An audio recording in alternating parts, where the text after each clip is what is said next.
All right, people, you know that sound. It is the Unfiltered Band Meets another episode of Unfiltered coming your way, episode 85. You can jump on board the Unfiltered Revolution at Casey Stern.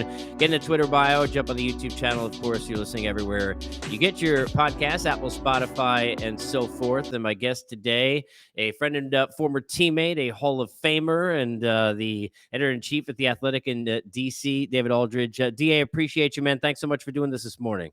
My pleasure, Casey. Good to see you, man. You too, man. You too. So I got to start here and get into this media day with the Nets yesterday that you were at because, you know, a lot of kumbaya and everything is great. And how tangible was the eye rolling from folks that were around this media day listening to some of this? Well, I mean, it was certainly there, Casey. I mean, like you can't have what happened this summer. I'll give the Nets credit for one thing. They didn't deny any of it. Like it didn't go up there and say, I didn't ask for a trade. I didn't ask for Sean Marks to be fired. He was like, yeah, I did. So at least they copped to it. But sure, I mean, everybody should be skeptical. But they're hiding behind what doesn't kill us makes us stronger. So, okay, we'll see, I guess.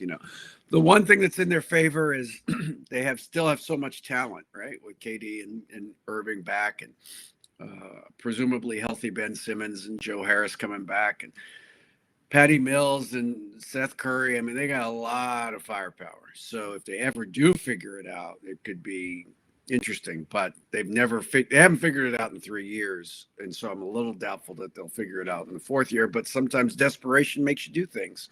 But yeah, it was a bit much to see everybody talking about how there were no hard feelings and families fight and all that sort of thing. Yeah, families fight. They don't tell ESPN about it. You know what I mean? That's a little different. So we'll see. We'll see. One of the things, and a couple of things struck me from what was said. And look, media day is media day. Every team is certainly, they're not to this extent having to deal with what the Nets dealt with, but every team is going to be great, and everyone's together, and everyone's in the best shape of their lives. And I've covering 20 spring training, I joke about that all the time. Everybody's gained 16 pounds of muscle. Right. D Rose taking his shirt off, he's lost 20 pounds, which is great to see. But all of that. But a couple of things about what KD said. Let's start there. So he and I think it was our friend and former teammate Jared who asked the question about, net fans, right? What his message was. And I found it extremely interesting that he was saying, after all I've done here in the 3 years I've been here, and I'm thinking to myself, really? Because you're out for 1 year. And, clearly the second year, look, and I'm sure PJ Tucker's still having nightmares. You tried to drag him by yourself, right? It doesn't work. Last year, you swept off the floor, you lose to Boston, and then you basically begged and tried to force yourself out of town. Did you get the sense that KD understands what he's walking into in terms of, hey, look, if you disappoint this crowd and this team this year, it's not going to be so easy because right now you're a marked man because of basically begging out of here? KD is like all great athletes, delusional. And what I mean by that is they lean into the fact that they are, and it is correct, they are the most talented people who walk the planet on what they do, right? So there aren't 5 people in the world that play basketball better than KD. And so he leans into that all the time. No matter what he says or what happens or what transpires, he always comes back to, but I'm an incredible basketball player. So you have to live with the rest of it. And there's some truth to that, but at some point, even a team like Brooklyn will say, hey, look, we can do better without you. You know what I mean? So, or we can at least try to do better without you. It's not worth it. But he's banking on the fact that his talent is so prodigious that you have to live with all of it. You have to live with everything that goes on. And you will accept it at some point. So we will, but that requires you, Casey, to be on the floor and to be contributing to winning, right?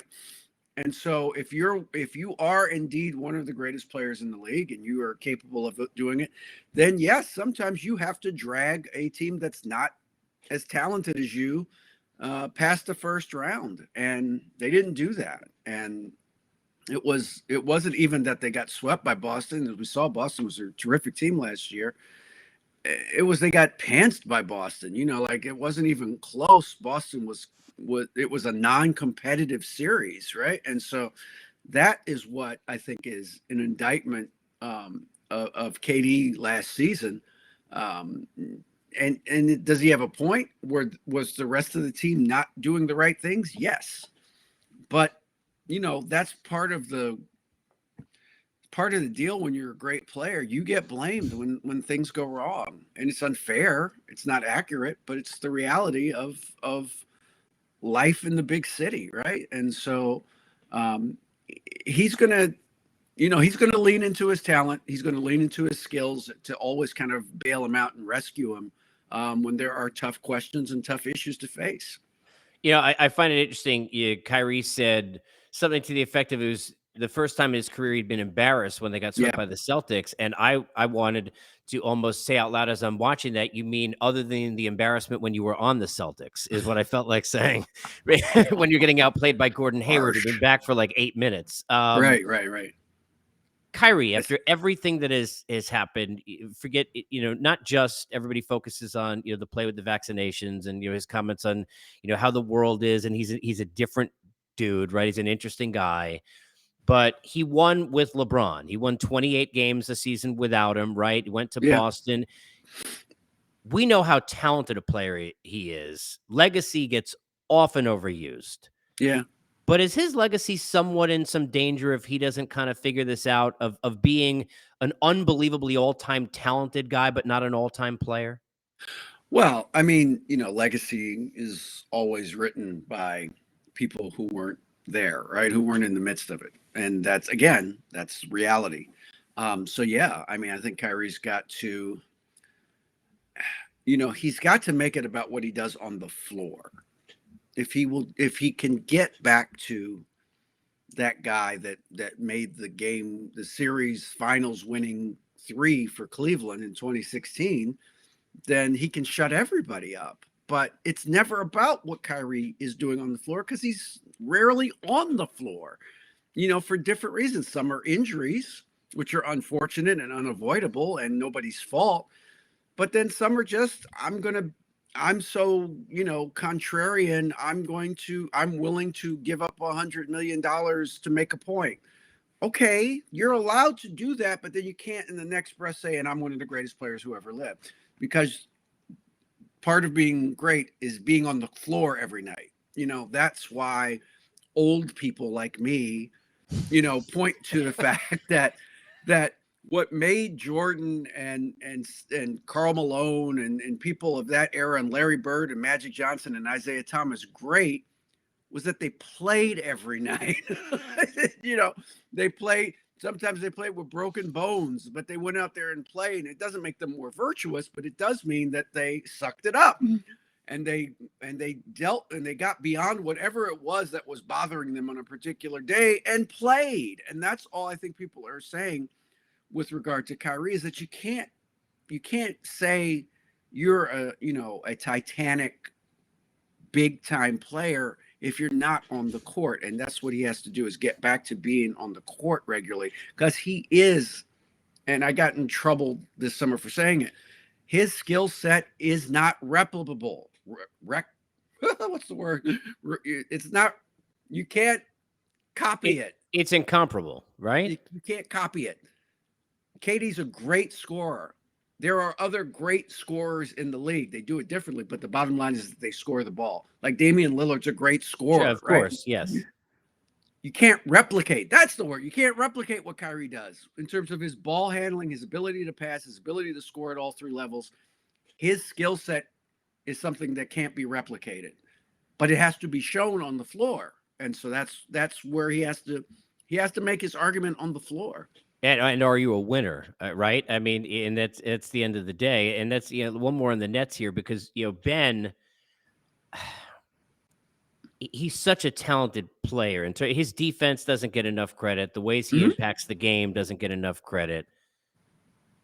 Is he working hard enough behind the scenes is always the question that has always been asked in terms of the shot. It's one thing to not shoot well and to not be confident in it. It's another thing if you're not putting in the work to get better at it.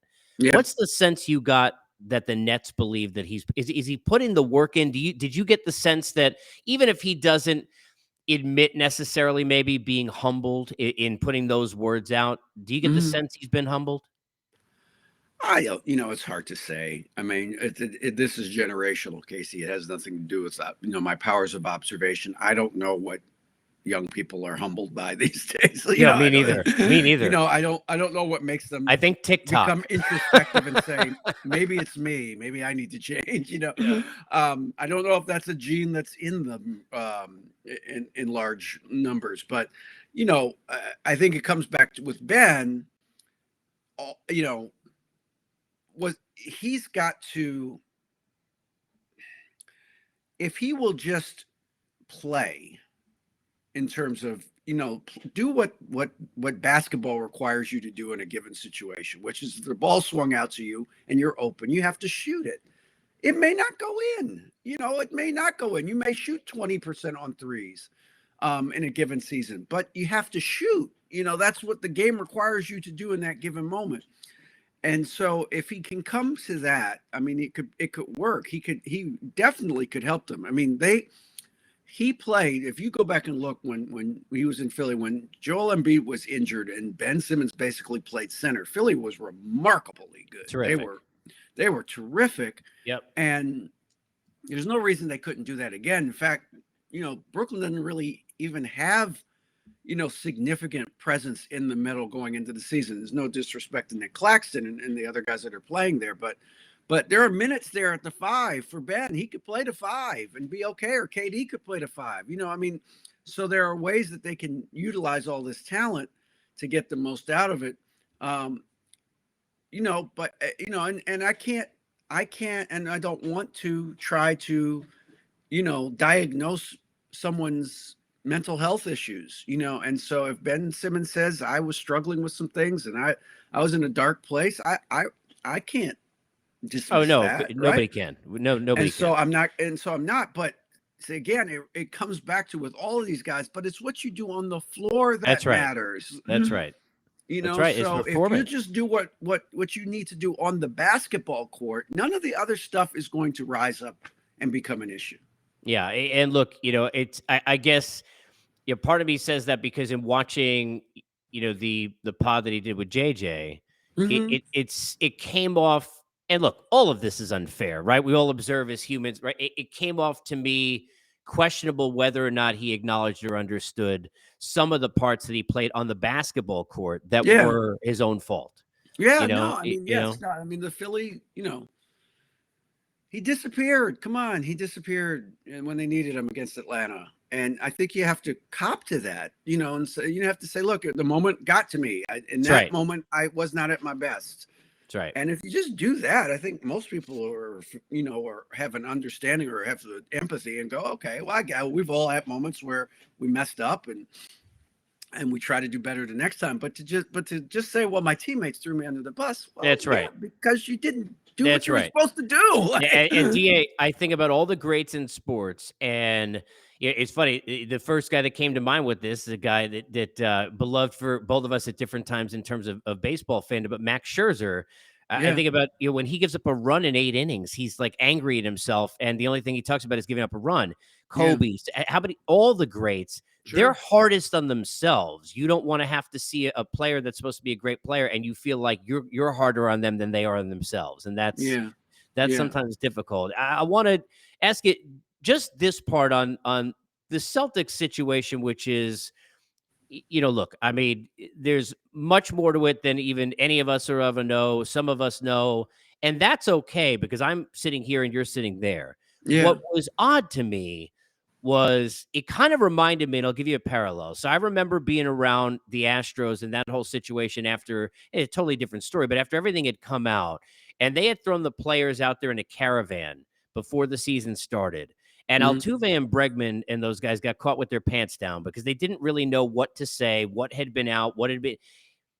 in a different kind of a way, I felt for the Celtics players answering Sure. these questions who didn't seem to have, in some cases, any more information than many of us do.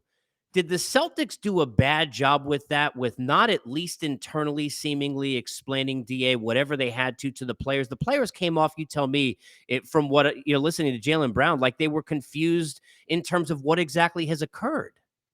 Well, I mean,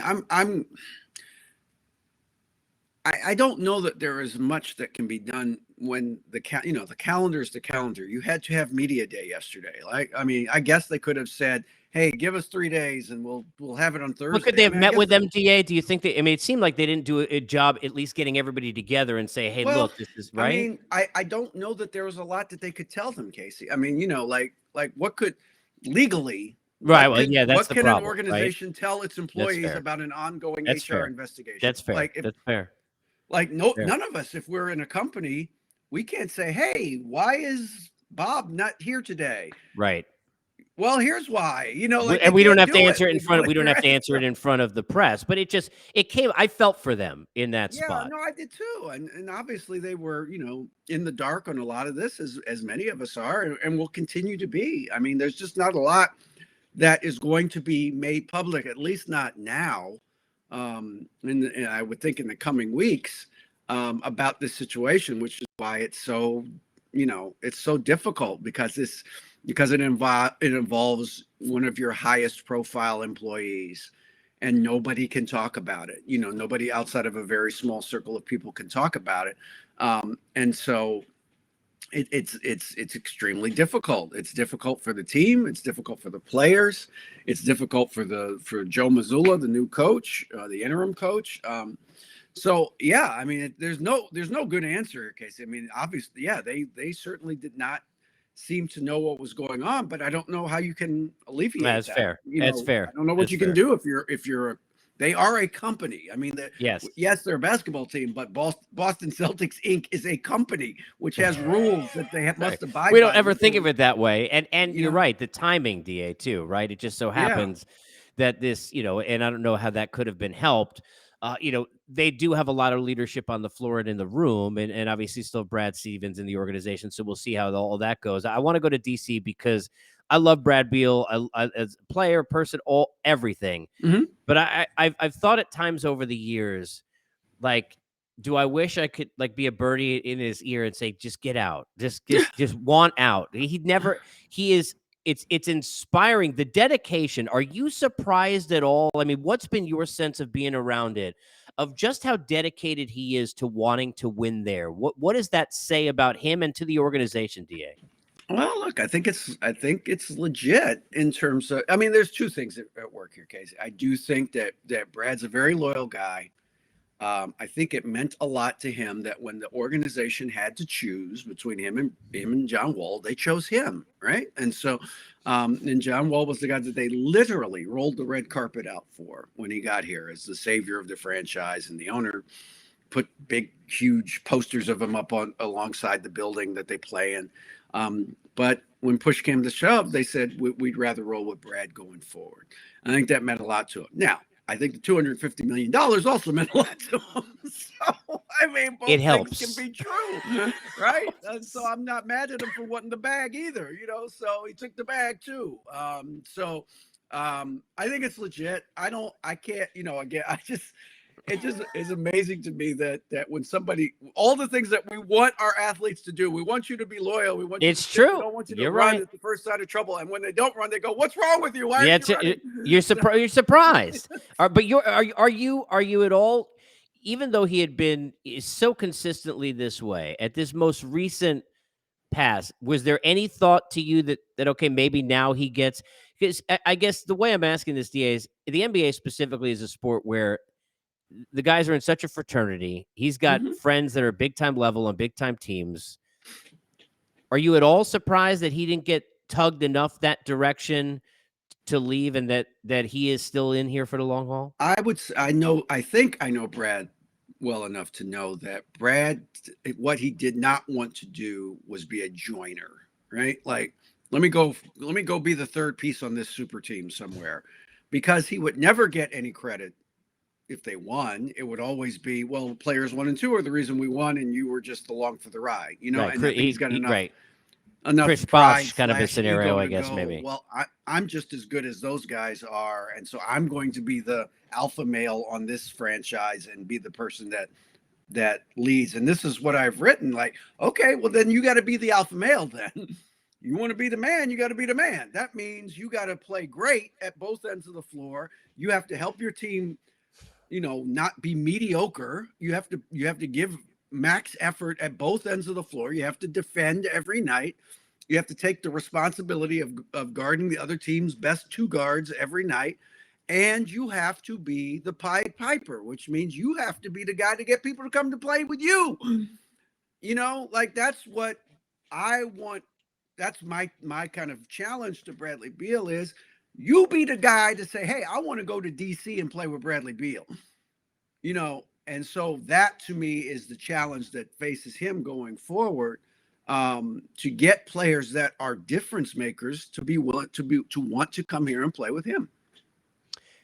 In New York, here's the irony. I'm watching Donovan Mitchell, who most recently yesterday they asked him, who's your AL team? He said the Guardians, and they said if the Guardians play the Mets in the World Series, where do you go? And he tweeted LFGM. So he hasn't forgotten his roots. He said in the presser, he thought he was going home. Yeah. Obviously where my roots are.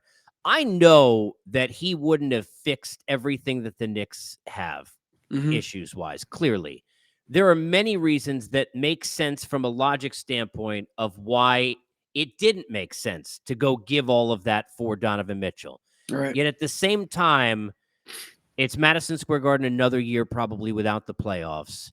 And that's where I had a problem with it, because that probably puts you at least there and gets you back on the.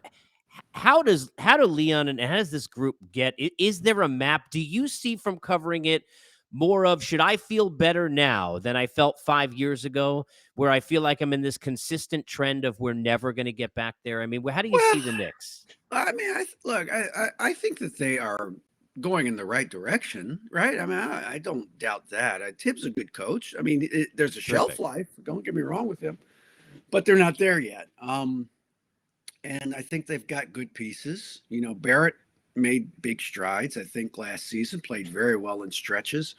Adding Jalen Brunson. Look, at the end of the day, what was the most important thing the Knicks needed to do this summer? It wasn't go get Donovan Mitchell. It was go get a point guard, right? And so they got a point guard. And they paid a lot for him, and we'll see if it works out. But they did go get a quality point guard. They did, Jalen Brunson, and quality person, right? And a very good person, and so somebody that you can see doing well in New York, right? So they got that done. It would look. They certainly were trying to get Mitchell. I think it would have been intriguing. There would have been challenges, but it would have been a really kind of electric backcourt to play with, to watch every night. But at the end of the day, they still have all those picks, and they can still be in any trade they want to be going forward as a result. So if it wasn't Donovan Mitchell this time, maybe it'll be somebody else at the trade deadline or next summer. So they're still in good position, I think, to add to their roster in the next 18 to 24 months. Let's put it that way, right? And so I'm sure people are disappointed that they didn't get Donovan Mitchell, but it's not the end of the world that they didn't get Donovan Mitchell. I want to do one on Steph and then hit you on the Nats before I get you out of here. Sure. Likability, you don't need it to have stars, but I don't know that we've had a more likable star than Steph is in a while. Just every way. I mean, everything. He's everything you want, right? As we say. When you look at Steph Curry, is he a point guard? Is he a shooting guard? I wanted to ask you this because you've been around basketball so long. We all have these conversations, right, at the bar, at the water cooler with family. It's like, who are the list of the best 5 this and like what position has been changed in the NBA, right? You could either say versatility or indifference or whatever. But how do you look at, if his career were to end today, how do you explain Steph to somebody 20 years from now? And somebody says, what was he? Well, no, he's not a point guard. I mean, not in the right? traditional sense of I'm going to be the facilitator and get other people involved in the offense and have average 9 assists a game.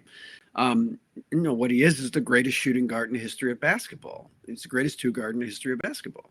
Um, to me, I mean, all due respect to, and I'm not, when I say that, I don't mean he's better than Michael Jordan because I don't consider Michael Jordan a two guard. You know what I mean? He's Michael Jordan, whatever he is. He's Right. just Michael Jordan. He's in his And own just like category. Steph Curry is Steph Curry. You know what I mean? Like, that's right. He's the greatest shooter in the history of the game. So he has fundamentally changed the game of basketball by virtue of his ability to shoot the ball better than anybody else who's ever played the game. And that has created an opportunity for that team to achieve an incredible amount of success. It all starts with Steph Curry's ability to shoot the basketball from increasingly prodigious lengths. Forget and it. consistently, year after year after year after year, shooting the ball at an incredibly high efficient rate. And so that's where it starts at. So no, he's not a point guard. He's just an incredible shooter who's and paired with another great shooter in Klay fantastic. Thompson, right? Yes. And so there just haven't been. Look, I remember Mark Jackson saying this when he was coaching the team. Like, they're the best shooting backcourt in the history of the game. And I went, "Oh, you're nuts. Come on, you're crazy. That's such hyperbole." And of course you go back and look it up and you realize he's right. And he had that before any of us did. I mean, and that's early before anybody else did. Early Exactly, right? on. So yeah, that is what Steph Curry is. But to your other point, like, he's done this in a way that very few players have done. You never put the word ruthless next to Steph Curry, right? Like in terms of his personality, his humanity, right? Like Michael Jordan, ruthless. Like, yes, not just as a competitor. Yeah, he's just, all of them. Magic, his being, Bird, Isaiah, ruthless people, savages. They were not nice people when they were trying to win. They were assassins, right? Correct. Kobe, assassin. That's correct. Right? Yes. So, and Steph has managed to be just as competitive without that ruthlessness. Now, he's got, he does this thing now, and so that's kind of going in that direction, but still, even that's kind of like, benign. He's playful with a killer instinct. Right. I mean, right? Exactly. While being incredibly competitive, he doesn't seem to be kind of a jerk about it, right? No. And I think that kind of, he's different, man. He's just a different guy in terms of how he handles not only the responsibilities of being a great player and leader, but just kind of dealing with the spotlight day after day and year after year, and always kind of doing it in a kind of, I don't know, accepting way. Like, he never talks about you guys in the media and all this kind of tarring everybody with the same brush. And, he doesn't do that. Now, he gets better press than most people. I grant you that. So, but it's an eyewash. It seems legitimately sincere with him. I mean, that's what's so interesting about him. It seems like he's actually listening to the question you're asking. Yes. Which is, that's all we ask for. He wants to actually try to provide thoughtful answers. So, I don't know. I want to, let me close with the Nets. I know, I just want to get your vantage point on kind of everything that's happened. I know it's, kind of a really circuitous way to get into what's been a really terrible and damaging year for the fan base. Yeah. Right. Because look, there are young players everywhere, and Abrams has got a lot of talent. They've got a lot of kids that are coming, and all that's great. Yeah. But to watch Soto in San Diego, I think even though it's years prior, to still watch Max and now have him in division and be on the Mets doing what he's doing. There's no Strauss, and who knows. And obviously he was, really, I thought it internally very honest about kind of, his situation a couple of weeks ago, where he sits in terms of his own health. Yeah. In the how did we get here?